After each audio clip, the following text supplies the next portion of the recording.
Mais um devocional Intensa no Ar, onde conhecemos mais do Pai e nos aprofundamos nele.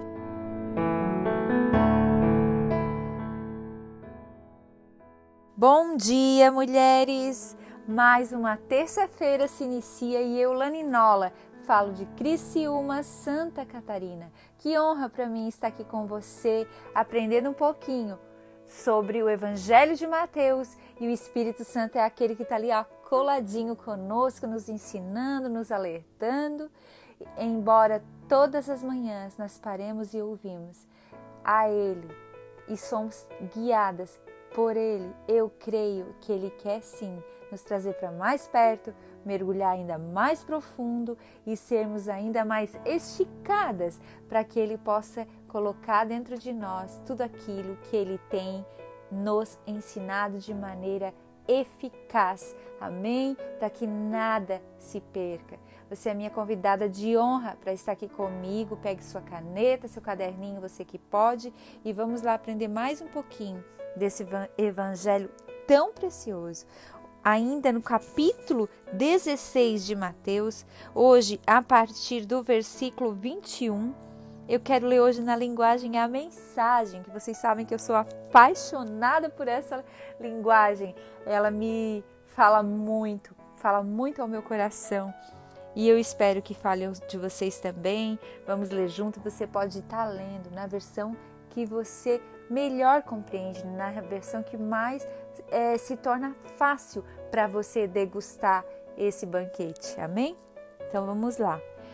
Jesus deixou claro aos seus discípulos que precisava ir a Jerusalém. Ali haveria de sofrer nas mãos dos líderes do povo, dos sacerdotes e dos líderes religiosos, e seria morto, mas ao terceiro dia iria ressuscitar.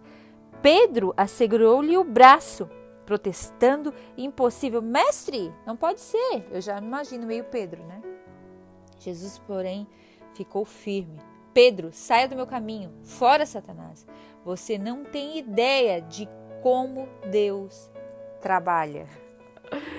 Gente, que forte. E é algo assim que até nos constrange, né? Porque ao mesmo tempo que Pedro estava ali dizendo que ele era o Cristo, o Filho do Deus vivo, Jesus já disse para Pedro, arreda-te. Mas nós vamos construir algo aqui que o Senhor vai nos ensinar hoje, essa situação de Pedro, né? E aqui na versão NAA fala assim, no início ali do versículo 21, desde esse tempo Jesus começou a mostrar aos seus discípulos que era necessário que ele fosse para Jerusalém, sofresse muitas coisas nas mãos dos anciãos, dos principais sacerdotes e dos escribas, fosse morto e no terceiro dia ressuscitasse. O que eu quis ler aqui no início para vocês? Desde esse tempo, quer dizer, desde que Pedro falou que eles sabiam que ele era o Cristo, né? Os discípulos sabiam que ele era o Cristo, o Filho do Deus vivo. Então, Jesus começou a falar abertamente como seria sua morte e sua ressurreição para ele e tudo aquilo que ele teria que sofrer dali em diante. E ele deixa claro aos seus discípulos que é uma nova etapa, sabe, de ensino mais profundo. É como se ele revela aos seus discípulos sua paixão e preço a ser considerado por aqueles que o seguem. É como Jesus estivesse dizendo assim para nós, eu estou revelando a vocês que tem um preço para me seguir. E eu acho isso tão forte, tão lindo, que ele revela o verdadeiro propósito dele ter vindo e morrido na cruz por nós. E hoje a gente pode ver que a gente tem vida por tudo isso que ele viveu, por tudo isso que ele teve que passar. E Jerusalém foi um lugar onde ele teve que voltar e passar por tudo isso. E Jesus foi, tão humilde, porque lá ele foi taxado de tantas coisas que colocaram ele no chão. Os próprios líderes, os líderes do seu povo, taxaram ele de endemoniado, de tantas coisas que a gente já tem aprendido, né?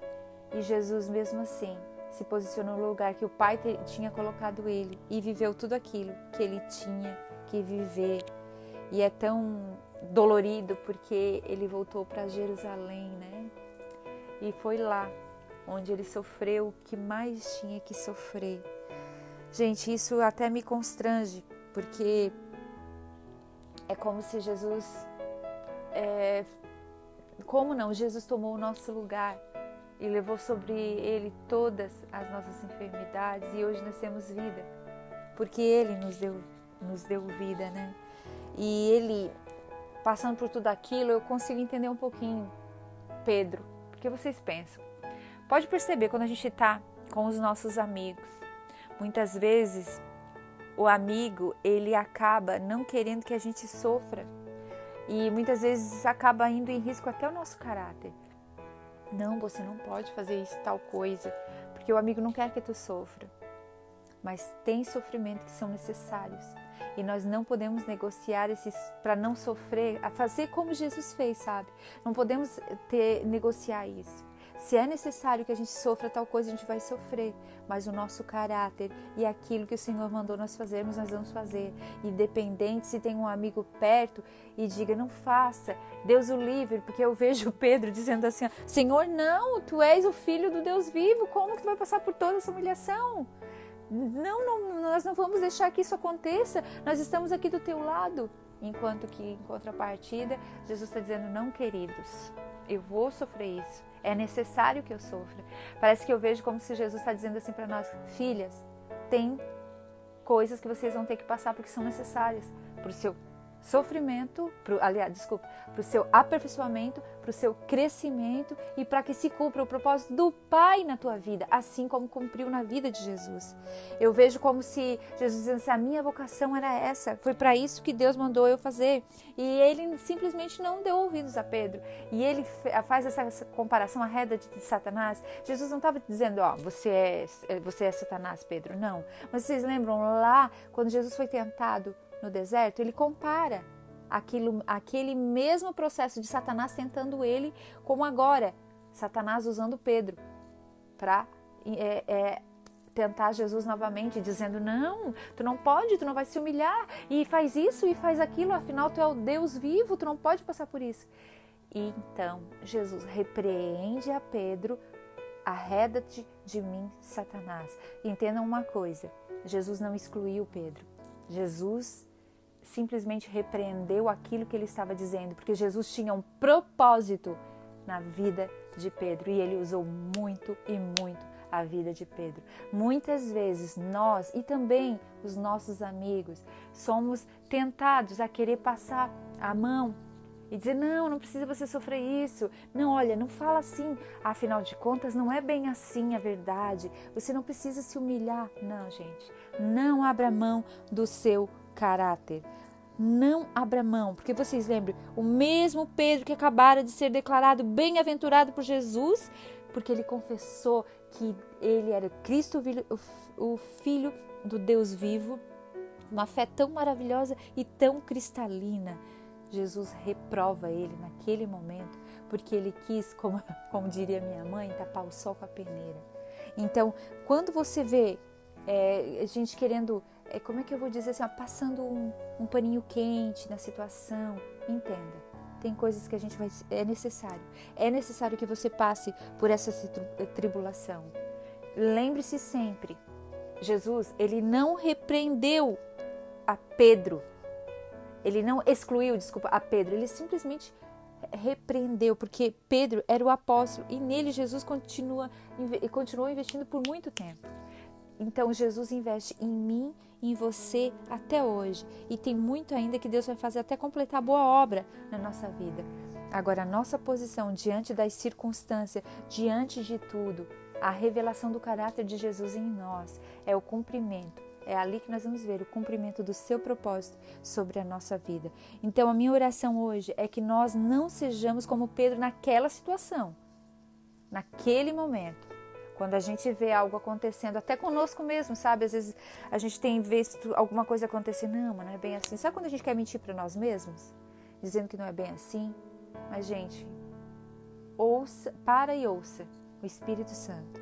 Ele está contigo em todo o tempo. E mesmo que você esteja cheio de boas intenções, a gente sempre tem boa intenção. Na realidade, quando você vai ajudar um amigo que está passando por alguma dificuldade, você tem boa intenção.